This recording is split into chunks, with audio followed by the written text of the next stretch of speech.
12 डिसेंबरला माझं पत्र आहे नरेंद्र मोदींना, पंतप्रधानांना, की हा पुतळा साजे तसा तो दिसत नाही आहे. तिचं पूर्ण कामसुद्धा पूर्णत्वावर नेलेलं नाही आहे, म्हणून तो पुतळा बदलावा असं मी 12 डिसेंबरला सुद्धा सांगितलं होतं. ते 4-5 दिवसाच्या अगोदर ही घटना घडली आणि तो पुतळा खाली पडला. अत्यंत महाराष्ट्राच्या दृष्टिकोनातून दुर्दैवी ही बाब आहे. आता लोक तर जनता तर आपली भावना व्यक्त करणार, जे घडायला नको पाहिलं होतं ते घडलेलं आहे. साधा शिवाजी महाराजांचा पुतळा जर आपल्याला गावात सुद्धा उभा करायचा असेल तर त्याला अनेक अटी असतात, अनेक लोकांना परवानगी सुद्धा मिळत नाही. खुद्द पंतप्रधान किंबहुना राष्ट्रपती ज्यावेळी एका उद्घाटनाला येतात त्यावेळी तर आणि जाचकट्टी असतात. मग या जाचकट्टीचं पालन झालं का? कला संचालनालयाने ही परवानगी दिली होती का? हे सगळे प्रश्न पुढे आलेले आहेत. माझं असं म्हणणं आहे, राजकारण हे बाजूला ठेवणं गरजेचं आहे. शिवाजी महाराजांच्या बाबतीत कोणाचं दुमत, त्यांच्या विचाराच्या बाबतीत कोणाचं दुमत असणं काही गरजेचं नाही आहे. मग ह्या चुका का होतात ह्याच्यावर चर्चा व्हायला पाहिजे. मला आश्चर्यसुद्धा वाटते की मी ज्या विशाळगडचा विषय हाती घेतला की अतिक्रमण मुक्त व्हायला पाहिजे. ज्या शिवाजी महाराजांना ह्या विशाळगड किल्ल्यांनी संरक्षण दिलं त्यावेळी ह्या राजकीय लोकांनी केव्हा भूमिका घेतली नाही, सगळे गप्प बसले. आणि आता पुतळा पडलाय त्याच्यावर आता राजकारण सुरू केलेलं. ठीक आहे, करून करायला काही हरकत नाही, पण त्याच्या पलीकडे जाऊन आपण विचार करणं गरजेचं आहे की ह्याच्या पुढं घाई गडबड न करता तिथं शिवाजी महाराजांचं परत एकदा ते स्मारक चांगल्या पद्धतीने कसं करता येईल. शिवाजी महाराजांचं पुतळ्याचं ओपनिंग, त्याचं उद्घाटन हे पंतप्रधान मोदींच्या हस्ते तिथं झालं होतं. नौदलचे जनक हे शिवाजी महाराजांना म्हटलं जातं आणि अशा नौदलांच्या माध्यमातून जो पुतळा उभा तिथं झाला असं पुढं जो चित्र आलेलं आहे तिथं तर आणि चांगलं होणं गरजेचं आहे. आणि म्हणून सरकारने सुद्धा ताबडतोब पावलं अशा पद्धतीने उचलायला पाहिजेत. टाईम बाउंड कार्यक्रम असताना सुद्धा कशा पद्धतीने ते स्मारक चांगलं उभा राहू शकते आणि कला संचालनालय असतील किंबहुना ज्या जाचकट्टी असतील ह्याला काय आपण प्रोटोकॉल्स देऊ शकतो ह्याच्याबद्दल बोलणं गरजेचं आहे. मलासुद्धा इच्छा होती की राजकोटला जाऊन तिथं भेट द्यावी, पण राजकोटला जाऊन भेट देऊन नुसतं काय करणार आहे. त्याच्यापेक्षाही जास्त मुंबईत बैठक व्हायला पाहिजे. सरकारने त्या संबंधित अधिकारी असतील, कला संस्थांचे लोक असतील त्यांना बोलवायला पाहिजे आणि आपण ह्याच्या पुढं कसं जाऊ शकतो ह्याच्यावरती दिशा ठरवायला पाहिजे. नाही तर परत निवडणूक समोर आहेत म्हणून निवडणुकीच्या अगोदर काही ते करून मोकळं व्हायचं, अशी परत घोड चूक त्यांनी सुद्धा करू नये अशी माझी सरकारला आणि सगळ्यांना माझी सूचना आहे. पण या ठिकाणी भावना तीव्र आहेत, कारवाई होणं अपेक्षित आहे. कोणावर कारवाई व्हायला पाहिजे? नाही, कारवाई हा एक भाग झाला. ज्या कारवाई करायची ते कराच तुम्ही, पण मी मूळ पॉईंटवर यायला लागलेलो आहे की ज्या काय जाचकट्टी असतील हे तुम्ही पालन का करत नाही आहे. आज पुतळा उभा करायचा असेल तर त्याला अनेक त्याचे पॅरामीटर्स आहेत. हे पॅरामीटर्स आपण का पाळत नाही आहे ह्याच्यावर चर्चा व्हायला पाहिजे. ही चर्चा होत नाही आहे. चर्चा काय व्हायला लागली, हा दोषी घेतो आहे तेव्हा ज्याच्यावर जो चुकला आहे त्याच्यावर गुन्हा दाखवला पाहिजे, त्याच्यावर कारवाई व्हायला पाहिजे, त्याच्यावर शिक्षा व्हायला पाहिजे. त्यात काही प्रश्न नाही. माझा पॉईंट त्याच्या पलीकडे आहे की ह्याच्या पुढे तुम्ही कसं करणार ह्याच्यावर चर्चा, ह्याच्यावर बोला. मला प्रथम दर्शनी जो मूर्तिकार आहे ज्याने बनवलेला आहे तो आता फरार आहे. बांधकाम विभागाकडनं त्यांच्यावरती आता गुन्हा देखील दाखल झालेला आहे. एक संजय राऊत म्हणतात की श्रीकांत शिंदेच्या निकटवर्ती आहे. मला काय त्याची काय कल्पना नाही आहे आणि कोण निकटवर्ती आहे काय, मला संजय राऊत काय बोललेत किंवा श्रीकांत शिंदेचं निकटवर्ती संबंध मला त्याच्याबद्दल काहीच कल्पना नाही आहे. आणि माझं उलटं म्हणणं आहे की जे झालं ते झालं आहे. आता ह्यात आपण कसं सुधारू शकतो, काय पॅरामीटर्स लावू शकतो, कशा पद्धतीने आपण जाऊ शकतो ह्याच्यावर सगळ्यांनी चर्चा करायला पाहिजे. ह्याच्यावर सगळ्यांनी बोलायला पाहिजे. महाविकास आघाडी राजकारण करते मुख्यमंत्री काय? म्हणतायत की वाऱ्याच्या वेगाने पुतळा पडलेला आहे, तर यावरती केंद्राने देखील नाराजी व्यक्त केलेली आहे. हे काय उत्तर नाही ना, हे काय उत्तर नाही आहे. हे सगळ्या गोष्टी अगोदर त्याचा विचार व्हायला पाहिजे. परंतु मालवणमध्ये इतर कुठेही अशा पद्धतीने नुकसान होत नाही व फक्त 45 किलोमीटर प्रति ताशी वेगाने येणाऱ्या वाऱ्यामुळे शिवाजी महाराजांचाच पुतळा जो आहे तो पडतो. म्हणून घाई गडबडीने जे असे निर्णय घेतलेले आहेत हे पोषक नाही आहेत. आणि म्हणूनच सगळ्यात ज्या काय जाचकाठी असतात पुतळा उभा करताना ह्याचा सगळ्याचा सखोल अभ्यास होणं गरजेचं आहे. परंतु महाविकास आघाडी यात सगळ्यात राजकारण करू पाहते का? ज्या पद्धतीने आंदोलनं होतात आता राज्यभर. नाही, राजकारण तर व्हायला लागलेलं आहे, त्यात काही दुमत नाही आहे. म्हणजे पूर्वी न बोलणारे लोक किल्ल्याच्यावर आता बोलायला लागलेत, आनंदाची बाब आहे. म्हणजे मला तर, मी स्वतः गडकोट किल्ल्यांच्यावर अनेक वर्ष काम करतो, मला तर एकदम शॉकिंग आहे, चांगलं आहे.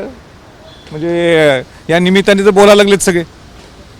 मी विशाळगडच्या म्हणजे जे अतिक्रमणावर मी ज्यावेळी भूमिका घेतली, सगळ्या धर्मातले लोक तिथं राहत होते, ते जे कोण घुसले तिथं त्या विशाळगडावर सगळ्यांना तिथनं अतिक्रमण लोकांना काढा, त्याच्यावर मी बोललो, त्यावर कोणी चर्चा नाही. पण आज चांगलं आहे. पण आज शिवाजी महाराजांच्याबद्दल सगळे जे प्रेम दाखवायला लागले ती चांगली बाब आहे. परंतु दीपक महापुरुषांच्या केसरकरांचं वक्तव्य वादग्रस्त होताना पाहायला मिळते. ते म्हणतात की काहीतरी चांगलं घडायचं असेल म्हणून अशी काहीतरी. नाही, मी ते ॲक्च्युली ऐकले नाही. मी कालच परदेशातून आलो. पण तसं जर बोलले असतील तर त्याचं स्पष्टीकरण त्यांनीच द्यावं. परंतु सातत्याने महापुरुषांच्या पुतळ्यावरतून राजकारण पाहायला मिळतं. छत्रपती शिवाजी महाराजांचा पुतळा असं नाही आहे. डॉक्टर बाबासाहेब आंबेडकर अनेक महापुरुषांच्या पुतळ्यांवरती सरकार कोट्यवधी रुपयांचा खर्च करतो. परंतु जे गडकिल्ले छत्रपती शिवाजी महाराजांनी गेल्या 350 वर्षांपासून बांधून ठेवले, त्याच्या अगोदरपासून त्याचं जतन कुठेतरी होत नाही. नाही, निश्चित आहे. आजही माझं चॅलेंज आहे दोन्ही आघाड्यातल्या लोकांना, तुम्ही गडकोट किल्ल्यांसाठी काय काय केलं मला दाखवा. किती पैसे खर्च केलेत गडकोट किल्ल्यांच्यावर, त्याच्यावर कोण बोलत नाही. एक रायगड किल्लाचं जे संवर्धन जतन चालू ते मला माझं कौतुक करायचं नाही, पण मी पाठपुरावा केला, मी पुढाकार घेतला. आज रायगड किल्ल्याचं संवर्धन जतन चालू, कुठल्या किल्ल्यांचं चालू आहे? काही चालू नाही आहे.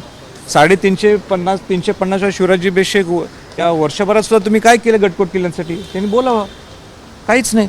मला तर एक मुद्दाम एक आठवण मला एकदम लक्षात आली की राजश्री छत्रपती शाहू महाराजांचे आजोबा ज्यावेळी परदेशात गेले होते ते इटलीमध्ये वारले, फ्लॉरेन्सला. आणि फ्लॉरेन्सला वारल्यावर तिथं इटलीमध्ये फ्लॉरेन्समध्ये त्यांची समाधी आहे, कॅनपी आहे. म्हणजे असं ते हे उभा केलं, कॅनपीला काय म्हणतो, मेघडंबरी उभा केलेली आहे तिथं. आणि इतकी सुंदर पद्धतीने ते सांभाळतात. आजही इटलीचा काय संबंध होता शाहू महाराजांचे आजोबा राजाराम महाराजांचा, तरी ते सांभाळले जाते. ते लोक एवढे सांभाळतात, आपण कसं सांभाळत नाही आपले पुतळे? हे दुर्दैव आहे. राजे, आज तुमची बैठक पुतळ्यांच्या संदर्भात समान संहिता असण्याची गरज निर्माण झाली आहे असं तुम्हाला वाटतंय का? काय म्हटलं? पुतळ्यांच्या संदर्भात समान संहिता म्हणजे एकंदरीत कशी उंची असावी, काय असावं, बांधकाम कसं असावं, दर्जा कसा असावा, शिल्प कसं असावं, या अनुषंगाने. नाही, व्हायलाच पाहिजे. त्याला अनेक म्हणजे सरकारनेच पॅरामीटर्स लावून ठेवलेले आहेत. आणि हाच प्रश्न आहे की कला संचालनालयाने सुद्धा परवानगी दिली होती का राजकोटच्या पुतळ्यासाठी? ह्याच्यावर चर्चा व्हायलाच पाहिजे. ह्याच्या चर्चावर ह्याच्यावर विचारविनिमय होणं गरजेचंच आहे. सर, आज नव्या युतीची नांदी होती. आज तुम्ही बैठक घेत आहात. तिसरी आघाडी देखील आज त्या संदर्भात तुम्ही बैठक घेत, त्या संदर्भात काय सांगाल? नाही, महाविकास आघाडी असो काय महायुती असो, ज्या पद्धतीने राजकारण चालू आहे महाराष्ट्रात हे न पटणार आहे. म्हणजे सुसंस्कृत महाराष्ट्र आपण म्हणतो, ते सुसंस्कृत महाराष्ट्र आहे का हा प्रश्न निर्माण व्हायला लागलेला आहे.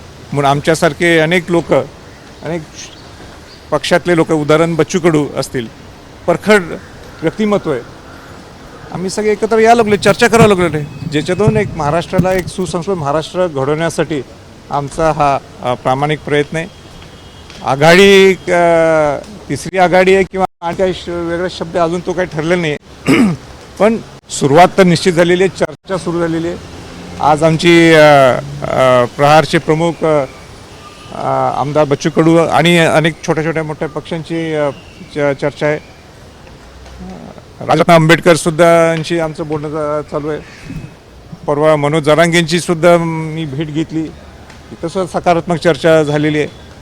आणि म्हणून महाराष्ट्राला आपण एक वेगळा पर्याय, एक सुसंस्कृत महाराष्ट्र घडवण्यासाठी आपण जर पर्याय देऊ शकत असलो, एक कॉमन मिनिमम प्रोग्राम मग शेतकऱ्यांसाठी असेल, कष्टकऱ्यांसाठी असेल, आपल्याला गडकोट किल्ल्यांसाठी असेल, इथं शिक्षणाच्यासाठी एक आपण लाईन कशी घेऊ शकतो, ह्या अशाने अनेक अजेंड्याची आज ती चर्चा आज इथं यशवंतराव चव्हाण प्रतिष्ठानच्या इथं केंद्राच्या इथं पहिल्यांदा म्हणजे प्राथमिक स्वरूपात माझी आणि आमदार बच्चू कडू आणि बाकी सगळ्यांची चर्चा होणार. सर तुम्ही तिसऱ्या आघाडीचा विचार करताय, मात्र तुम्ही असताना बच्चू कडू असताना भाजपसोबत महायुतीसोबत होतात, बाहेर पडून तिसरी आघाडी सुरू करताय काय? नाही, मी कोणाच्या सोबत नव्हतो. नाही, मी तर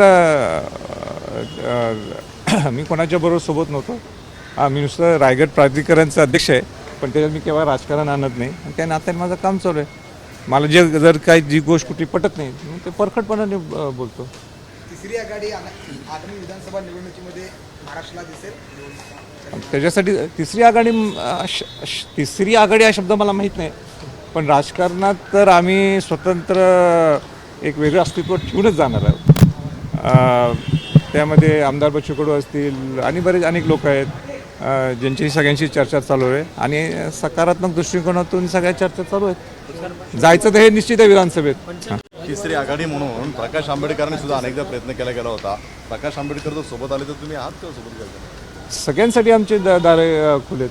इथं कोण मोठा कोण छोटा हा विषय नाही आहे, किंवा छत्रपती आहेत म्हणून हे सगळ्यात मोठे हा विषय नाही. सगळ्यांनी आपापल्या परीने कॉमन मिनिमम अजेंडा ठेवून आम्ही सगळे एकत्र याचं आमच्या हालचाली सुरू झालेल्या आहेत, जेणेकरून महाराष्ट्राला आपण एक वेगळी दिशा देऊ शकतो. एक सुसंस्कृत महाराष्ट्र घडवण्यासाठी आमचा प्रयत्न आहे. नाहीतर ह्या युतीतले लोक आघाडीच्या विरोधात बोलायचं, आघाडीचे लोक युतीतल्या लोकांच्यावर बोलायचं, हे सगळं चालू. लोक कंटाळलेत. लोकांना एक वेगळा महाराष्ट्र बघायचं आहे. आत्तासुद्धा तुम्ही की म्हणजे वाईट परिस्थिती महाराष्ट्रात निर्माण झालेली ह्या 5-7 दिवसात. म्हणजे मी परदेशात कालच आलो, परदेशात सुद्धा अनेक लोकांनी मला विचारलं काय चाललंय महाराष्ट्रात. मला उत्तर नव्हतं. काय चर्चा? वेदना आहेत आमच्यासारख्या लोकांना आता, आणि बाहेर जे राहतात त्यांना सुद्धा काय समजा नाही नेमकं काय चालू आहे महाराष्ट्रात. कारण महाराष्ट्र आणि दुसऱ्या राज्यांची तुलना फार वेगळी आहे. म्हणजे हा शिवाजी महाराजांचा महाराष्ट्र आहे, हा संभाजी महाराजांचा महाराष्ट्र, हा ताराराणींचा महाराष्ट्र, हा शाहू फुले आंबेडकरांचा महाराष्ट्र आहे, हा महासंतांचा महाराष्ट्र आहे. आणि महाराष्ट्राची जी ओळख आहे ती ओळखच आपण जर पुसून टाकायला लागलो असेल तरी कोणाला परवडणार नाही. सर निवडणुका तोंडावरती आहेत आणि सार्वजनिक बांधकाम विभागाची प्रकरणं समोर आलेली आहेत. मंत्र्यांच्या बंगल्यांवरती दालनावर झालेल्या कामावरती आता लाखो करोड रुपयाची बिलं काढण्याची कामं सुरू झालेली आहेत. असं आलंय का? हो टेंडर निघाले. चांगली बघू. हां बच्चू कडू आले आता ठीक आहे.